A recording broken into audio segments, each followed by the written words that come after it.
जो कानून साजी पाकिस्तान में हो रही है प्रॉपर्टी पर कब्ज़े के हवाले से, और जो शनाख्ती कार्ड और पासपोर्ट में जो डिले आ रहा है उसके हवाले से, और जो इस वक्त फ़्लाइट सिस्टम बंद है और वीज़े बंद हैं यूएई समेत कुछ ममालिक के, तो उसकी वजूहात क्या हैं वो मैंने आपके सामने रख दी हैं।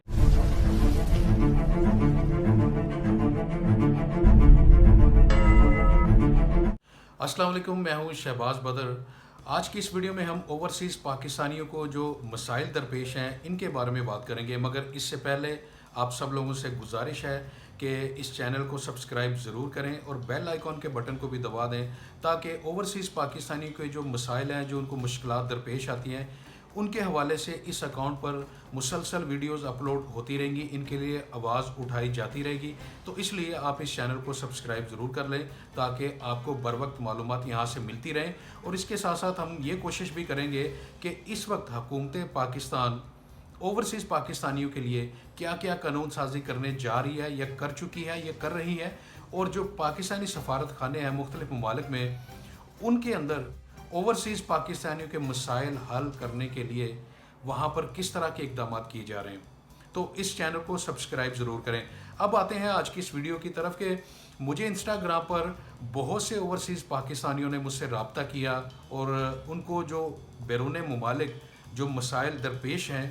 इनके बारे में उन्होंने मुझे मैसेजेस किए, और अक्सर ने तो ये भी बताया कि उनको पाकिस्तान के अंदर किस तरह की मुश्किलात का सामना है, किस तरह उनके जायज़ हक़ को इनके रिश्तेदारों ने, इनके हमसायों ने, या फिर पाकिस्तान के अंदर जो दूसरे लोग हैं उन्होंने गस्ब कर रखा है। तो ये सुनकर मुझे बड़ी तकलीफ़ हुई। तो इस तरह के मैसेजेस की तादाद इतनी ज़्यादा थी कि मैं फ़र्दन किसी को रिप्लाई देने की पोजीशन में नहीं था। इसलिए मैंने ये सोचा कि मैं इस पर अपने यूट्यूब चैनल पर एक तफसीली वीडियो बनाता हूँ कि पाकिस्तानी ओवरसीज़ को किस तरह के मसाइल दरपेश हैं और हुकूमत इस बारे में क्या कर सकती है और कानून इस बारे में क्या कहता है। तो इस बात से जितने मैसेजेस मुझे आए, इससे एक अंदाज़ा ये भी हुआ कि आज तक किसी भी पाकिस्तानी हुकूमत ने इससे पहले कि जो ओवरसीज़ पाकिस्तानी हैं इनके मसाइल को हल करने के लिए किसी भी तरह की कोई कानून साजी नहीं की थी। और जो पाकिस्तानी सफारत खाने हैं मुख्तलिफ ममालिक में, वो इतने, अब यूँ कह लें कि बेज़रर किस्म के लोग हैं। वहाँ पर जो बड़े बाबू बैठे हुए हैं, जो एम्बेसडर बैठे हुए हैं, कौंसलेट में जो कौंसलर बैठा हुआ है, वो इतने बेहिस और लापरवाह किस्म की तैनातियाँ होती रही हैं कि जिनको ये पता ही नहीं था, इनको एहसास तक नहीं होता था कि ओवरसीज़ पाकिस्तानियों की तरफ इनकी ज़िम्मेदारी बनती क्या है। वो सिर्फ़ अपने जो उनकी तैनाती में किरदार अदा करने वाले जो वज़ीर आज़म या दूसरे वज़ीर मशीर होते थे पाकिस्तान में, उनकी जी हजूरी में और उनके एजेंडे को ही आगे फैलाने के लिए वो वहाँ पर बैठे रहते थे। वरना ओवरसीज़ जो पाकिस्तानी हैं, जो ख़तीर ज़र मुबादला पाकिस्तान भेजते हैं, जिससे पाकिस्तान की करेंसी को बड़ी तक़वियत मिलती है, उनके लिए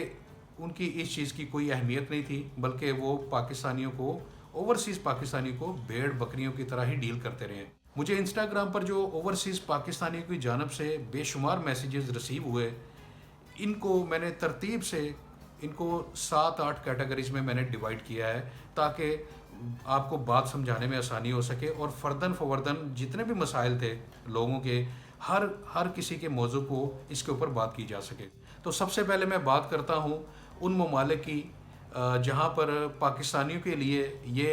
हदायत जारी की गई हैं कि वो मखसूस किस्म की वैक्सीन लेंगे तो तभी उस मुल्क की तरफ वो सफ़र कर सकते हैं। जैसे कि सऊदी अरब ने जो अपने एक इंस्ट्रक्शन जारी किया, उसमें एस्ट्राज़ेनेका जो वैक्सीन है वो उनकी शराइत है पाकिस्तानियों के लिए, और भी हैं, मगर इनमें से जो ये वो वैक्सीन है जो इस वक्त भी पाकिस्तान में 16 जून से लगाई जानी शुरू हो चुकी है। पंजाब में तो ये 16 जून से स्टार्ट हो चुकी है। तो जितने भी वो ओवरसीज़ पाकिस्तानी जो पाकिस्तान में इस वजह से फंसे हुए हैं कि उनको वैक्सीन नहीं मिल पा रही, जो कि उनके मुतलका ममालिक जहाँ पर वो सफ़र करना चाहते हैं उनकी हदायत हैं। तो सऊदी अरब के हवाले से पाकिस्तानियों के लिए ये खुशखबरी है कि आज से यानी 16 जून से ओवरसीज़ पाकिस्तानियों के लिए एस्ट्राज़ेनेका जो पंजाब में ये लगना शुरू हो चुकी है, और उम्मीद है कि दूसरे सूबों में भी इस पर आजकल में ये जो वैक्सीन है ये लगाई जानी शुरू हो जाएगी। दूसरा, इसके साथ एक और ओवरसीज़ पाकिस्तानियों को जो आजकल मसला दरपेश आ रहा है वो है कि पाकिस्तानी जिनके अकामा हैं या रेजिडेंट परमिट हैं दुबई, सऊदीया, कतर के या और दूसरे ममालिक के, वो सफ़र नहीं कर पा रहे। तो इसमें मैं सिर्फ इतना कहूँगा कि ये लॉकडाउन और कोरोना की वजह से सब कुछ है, तो इसमें बैनुल-अक़वामी सतह पर ये इशू इस वक्त आ रहा है, तो ये किसी ख़ास मुल्क के लिए नहीं है। तो इसलिए आप थोड़ा सा इस बारे में पेशेंस रखें। इंशाल्लाह अगले चंद दिनों या चंद हफ्तों में कोई ना कोई ऐसी खुशखबरी आ जाएगी कि आप बैरून मुल्क अपना सफ़र जारी रख सकते हैं। तो इस हवाले से आपको थोड़ा सा पेशेंस की ज़रूरत है, थोड़ा सब्र की ज़रूरत है, क्योंकि ये इंटरनेशनल एक बैनुल-अक़वामी वबा है और पूरी दुनिया इससे लड़ रही है। तो ये सिर्फ किसी एक मुल्क का, एक नेशनैलिटी का इशू नहीं है, बल्कि ये पूरी दुनिया का मसला है, तो हमें इस बात को समझना चाहिए। इसके बाद जो पाकिस्तानी वीज़ों के हवाले से यूएई के जो वीज़े हैं जो कहा जाता है कि बैन हो चुके हैं, तो बैन नहीं हुए वीज़े पाकिस्तानियों के, बल्कि इसमें अगले चंद दिनों में आप इस हवाले से भी खुशखबरी सुनेंगे, क्योंकि हुकूमत पाकिस्तान ने यूएई हुकाम से इस बारे में ख़ुसूसन दरख्वास्त की थी, जिस पर अमल दरामद भी हो चुका है। और पाकिस्तान में जो कोरोना वबा है, इसका फैलाव ज़्यादा ही कम होता है, हुकूमत पाकिस्तान इस पर ज़रा बेहतर कंट्रोल कर पाती है, तो इसके बाद इसके हवाले से भी आप खुशखबरी जल्द सुनेंगे। इसके बाद जो एक बड़ा पाकिस्तानियों का मसला है, ओवरसीज़ पाकिस्तानियों का, वो है उनके पासपोर्ट की एक्सपायरी और आईडी कार्ड की, जो ओवरसीज़ का नाइकॉप होता है, उसकी एक्सपायरी डेट। तो ये भी यहाँ भी मसला जो सबसे बड़ा आ रहा है वो यही है कि लॉकडाउन की वजह से पाकिस्तान में प्रोसेस स्लो है, और जब आप किसी दुबई, सऊदीया या किसी और मुल्क से आप अपना बतौर ओवरसीज़ पाकिस्तानी अपना पासपोर्ट अप्लाई करते हैं, तो पाकिस्तान में जो लॉकडाउन की वजह से नादरा की जो सर्विसेज हैं वो उतनी फास्ट नहीं रही जितनी पहले हुआ करती थी। मगर इत्मीनान रखें कि जल्द ही आपको कॉल आ जाएगी एम्बेसी की तरफ से कि आपका पासपोर्ट उनको वसूल हो चुका है, या शनाख्ती कार्ड जो भी है आपका वो रिसीव हो चुका है। तो ये एक बड़ा मसला था पाकिस्तानियों का, जो कि लॉकडाउन की वजह से ही ये मुतासर हो रहे हैं। इसके अलावा एक और बड़ा मसला ये है कि बहुत सारे ओवरसीज़ पाकिस्तानी जब वो दियार गैर में अपना बिज़नेस करते हैं, अपनी जॉब करते हैं, तो वो अपनी कुछ सेविंग्स कर लेते हैं, अपनी कुछ बचत करके वो इसको फिर किसी कारोबार में लगाते हैं पाकिस्तान में, अपने किसी दोस्त के थ्रू, अपने रिश्तेदार के, अपने भाई बहन के थ्रू, तो या फिर किसी और के थ्रू। मगर होता क्या है, होता यह है कि जब वो पैसे भेज देते हैं, तो उसके बाद वो जो कोई भी होता है जिनके साथ उन्होंने ये काम शुरू किया होता है, उनको वो उनके पैसे वापस नहीं करता, और वो प्रॉफिट देना या नफ़ा देना तो दूर की बात है। तो ऐसे मामले में मैं सिर्फ आप लोगों को इतना कहूँगा कि सबसे पहले आपका जो करने का काम होता है वो आप लीगली, कानूनी तौर पर इसके एक एप्लीकेशन दें। अगर आप पाकिस्तान के अंदर जाना मौजूद हैं, या आप अनकरीब जाना चाहते हैं, या आप जा चुके हैं, तो फिर आपको मुतलका जो पुलिस है या FIA है, जो भी इदारा मुतलका है, वहाँ पर एक एप्लीकेशन लाजमी दें। आपका काम वहाँ पर स्लो हो, रुका हुआ है, या वहाँ पर आपकी कोई सुनवाई नहीं होती, ये अलग मैटर है, लेकिन कानूनी तौर पर अपनी शिकायत को दर्ज लाजमी करवाया करें, ये सबसे बड़ा पॉइंट है। उसकी कई एक मिसालें आपके सामने हैं कि जब आप कानूनी तौर पर आप अपनी शिकायत को मुतलका इदारे में दर्ज करवाते हैं, तो आप बाकायदा रजिस्टर्ड हो जाते हैं। आपका जो इल्ज़ाम है किसी दूसरे के ऊपर, या आपका पेमेंट के हवाले से कोई दावा है, उसमें जान आ जाती है। किसी से भी अगर आप फेवर भी लेना चाहेंगे, तो सबसे पहले आपसे यही सवाल किया जाएगा कि क्या आपने मुतलका इदारे में इसकी शिकायत दर्ज करवाई। तो ये सबसे बड़ा मसला है। तो सबसे पहले शिकायत दर्ज करवाएं, उसके बाद आपको पता है कि कानूनी तौर पर हमारे मसले मसाइल कैसे होते हैं, हमारे इदारे कैसे काम करते हैं, किस तरह उनको धक्का लगाना पड़ता है। तो ये सारी चीज़ें साथ साथ हैं, इनको ठीक होने में टाइम लगेगा, मगर हम थोड़ी सी आप यूँ कह लें कि अक्लमंदी का मुजाहरा करके अपने काम को तेज़ी से करवा सकते हैं। उम्मीद है मेरी इस बात के मतलब को आप समझ जाएंगे, और जब आप अपनी कंप्लेंट या शिकायत दर्ज करवाते हैं मुतलका इदारे में, तो उसके बाद एक और बड़ा इदारा है जहां पर आपकी सुनवाई हो सकती है, और वो है वज़ीर-ए-आज़म इमरान खान का सिटीज़न पोर्टल। अब वहां पर तमाम सबूत जो हैं वो अपलोड करके अपनी शिकायत को वहां दर्ज करवाएं। इंशाल्लाह आपको बहुत जल्द कॉल आएगी। और मैं आपको एक बता दूं कि पिछले एक साल में 17 लाख जो शिकायत दर्ज हुई थी सिटीज़न पोर्टल पर, जिनका वज़ीर-ए-आज़म इमरान खान की तरफ से और इनके इदारों की तरफ से जो इनको डील करते हैं, वहाँ पर इनको बड़ा अच्छा रिस्पांस मिला था पाकिस्तानियों को, और उनके पाकिस्तानियों के कई एक मसाइल हल हुए। वहाँ पर किसी सिफारिश की आपको ज़रूरत नहीं है। इसका एक ऐप है, इसकी एक वेबसाइट है, आप उसको डाउनलोड कर सकते हैं। मैं इस वीडियो के डिस्क्रिप्शन में भी उसका लिंक दे दूँगा आपको। इसके बाद जो सबसे बड़ा ओवरसीज़ पाकिस्तानी को जो मसला आता है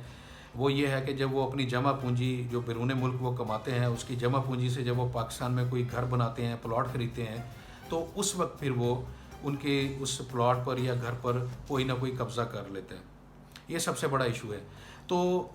ماضی میں جو حکومتیں تھیں انہوں نے اس حوالے سے کوئی قانون سازی نہیں کی کہ اوورسیز پاکستانیوں کی ان شکایات پر کوئی توجہ دی جا سکے۔ لوگوں کی کروڑوں روپے کی جائیدادیں جو ہیں وہ اسی طرح لوگوں نے قبضہ کیا ہوا ہے اور کسی جگہ پر بھی ان کی کوئی سنوائی نہیں ہو رہی۔ پاکستانی عدالتی نظام بھی ایسا ہی ہے کہ آپ سالوں سال انتظار میں رہتے ہیں مگر ہوتا کچھ نہیں ہے وہاں پہ۔ تو یہی مسئلہ ہے۔ مگر اس وقت جو ہے ایک اور امپورٹنٹ میں بات بتا دوں کہ مسلم لیگ نواز جو ہے پاکستان کا سب سے بڑا قبضہ گروپ ہے۔ ماضی میں انہوں نے جب بھی حکومت کی ہے انہوں نے قبضہ مافیا کو سپورٹ کرنے کے لیے، ان کو مضبوط کرنے کے لیے ہی قانون سازی کی ہے۔ تو یہ بھی ایک بڑی وجہ ہے کہ عدالتوں سے جب کسی اوورسیز پاکستانی کے پلاٹ یا گھر پر قبضہ ہوتا ہے تو ان کو پھر انصاف نہیں ملتا۔ تو اس حوالے سے میں اوورسیز پاکستانیوں کی ایک انفارمیشن دینا چاہتا ہوں کہ وزیر اعظم عمران خان نے اس سلسلے میں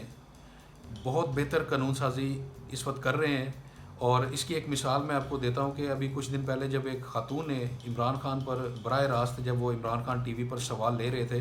تو ایک خاتون نے کہا تھا کہ ان کے پلاٹ پر کسی نے قبضہ کیا ہے لاہور میں۔ تو وزیر اعظم کی کال کے بعد ان کا جو قبضہ تھا وہ نہ صرف چھڑایا گیا بلکہ عمران خان نے اس وقت ایک بات بولی تھی کہ آپ نے تو مجھے کال کر لی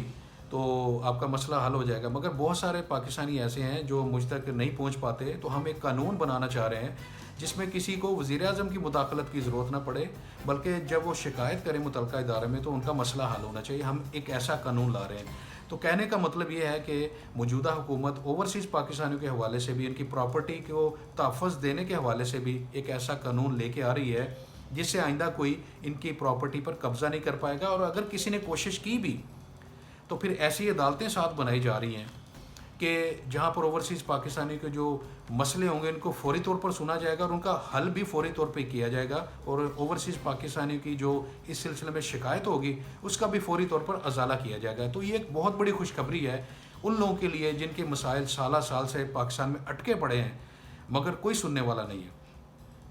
تو اس قانون سازی کے بعد جو کہ اگلے چند مہینوں میں ہونے کی توقع ہے، عدالتیں بھی بن جائیں گی، اسپیشل کورٹس بنیں گی اوورسیز پاکستانیوں کے لیے جہاں پر ان کے ہر طرح کے مسائل کی سنوائی ہوگی، اور جو پراپرٹیوں پر قبضہ ہوتا ہے اوورسیز پاکستانیوں کے، اس کے حوالے سے بھی ایک بہتر قانون سازی ہو رہی ہے جس سے جلد از جلد اوورسیز پاکستانیوں کو حق میں فیصلہ آ سکے۔ تو یہ ایک بہت بڑا سٹیپ ہے موجودہ حکومت کا جسے آپ اگلے چند مہینوں میں دیکھیں گے کہ آپ کی بہت ساری شکایات جو ہیں وہ ان کا ازالہ ہوتا آپ کو نظر آئے گا۔ تو اس کے بعد ایک اور مسئلہ ہے، ایک بھائی نے پوچھا تھا کہ اوورسیز پاکستانی کے لیے کوئی لون کی سہولت ہے کہ وہ اپنا گھر بنا سکیں پاکستان میں؟ جی بالکل ہے۔ بہت سارے لوگوں کو اس بارے میں معلومات نہیں ہے، لیکن موجودہ حکومت نے جو اس وقت بجٹ پیش کیا ہے پچھلے چند روز پہلے، جو کہ ابھی اس مہینے کے اینڈ پہ وہ پاس بھی ہو جائے گا، تو اس میں اوورسیز پاکستانیوں کے لیے اور جو پاکستان کے اندر لوگ موجود ہیں ان کے لیے ایک خطیر رقم رکھی ہے کہ وہ اپنا گھر بنانے کے لیے بینکوں سے بڑی آسان شرائط پر لون لے سکیں، اور حکومت پاکستان بینکوں کو سپورٹ کر رہی ہے۔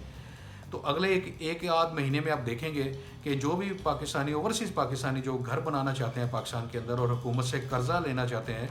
وہ بھی تیاری پکڑ لیں اور اپنے کاغذات کو ترتیب دے لیں، کیونکہ عنقریب آپ کے لیے اس سلسلے میں خوشخبری آنے والی ہے۔ تو اس کے بعد ایک اور بھائی نے پوچھا تھا کہ وہ ووٹنگ کیسے کر سکیں گے اگر پاکستان سے اوورسیز پاکستانیوں کو حق دیا جا رہا ہے ووٹنگ کرنے کے لیے آئندہ انتخابات کے لیے۔ تو اس کے لیے آپ چند روز ٹھہر جائیں، کیونکہ اگلے چند ہفتوں میں یا ایک آدھ مہینے میں انشاءاللہ آپ دیکھیں گے کہ حکومت پاکستان اس سلسلے میں پورا ایک نظام میکانزم ترتیب دے رہی ہے، اور ویسے بھی یہ آئی ٹی کا دور ہے، انفارمیشن ٹیکنالوجی کا دور ہے، موبائل کا دور ہے، انٹرنیٹ کا دور ہے،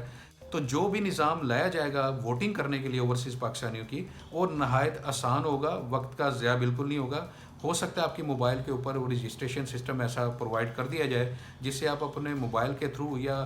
ویب سائٹ پر جا کر آپ وہاں پر ووٹنگ کر سکیں۔ تو اس سلسلے میں بھی آپ کو زیادہ پریشان ہونے کی ضرورت نہیں ہے۔ تو میں اس ویڈیو کو مزید طویل نہیں کرنا چاہتا، مزید اس سلسلے میں ویڈیو بناتا رہوں گا، جیسے جیسے حکومت پاکستان کی طرف سے مزید اس میں اپڈیٹ آتی رہیں گی، قانون سازی ہوتی رہے گی اوورسیز پاکستانی کے لیے، وہ میں آپ کو اپڈیٹ دیتا رہوں گا۔ مگر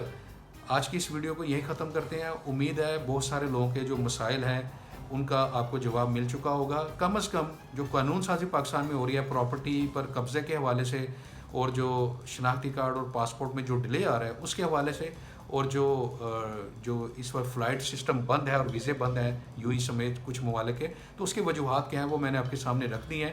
تو صرف انتظار کرنے کی ضرورت ہے. آپ دیکھیں گے کہ انشاءاللہ آپ لوگوں کو جلد آپ لوگوں کا حق ملنا شروع ہو جائے گا. میں ایک بار پھر کہتا ہوں کہ اوورسیز پاکستانی اس چینل کو لازمی سبسکرائب کر لیں اور بیل آئیکن کے بٹن کو بھی دبا دیں، کیونکہ ہم لوگ مسلسل اوورسیز پاکستانیوں کے لیے آواز اٹھاتے رہیں گے. شکریہ.